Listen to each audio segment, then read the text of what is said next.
Hello guys, andito ako ngayon naghihintay sa pamangkin ko dito sa harapan ng bahay. Ayan guys, makikita nyo ang ganda ng panahon ngayon.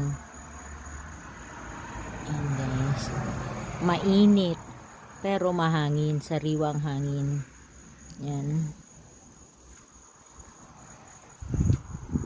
Ayan guys, check it out guys.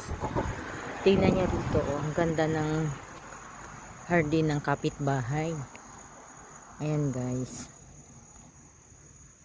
Ito yung cherry blossoms.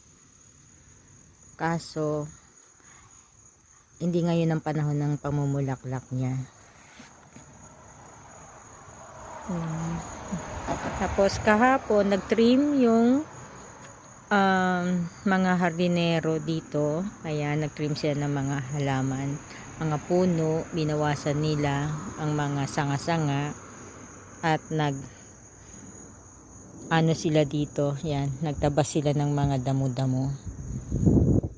Guys, tsaka tignan nyo rito sa kalangitan ng liwa-liwanag, ang ganda ng kalangitan. Ayan.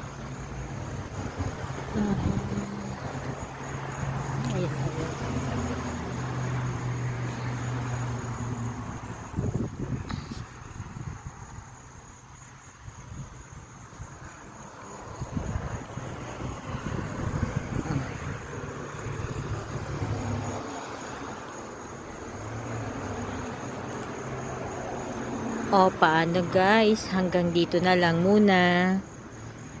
God bless sa inyong lahat.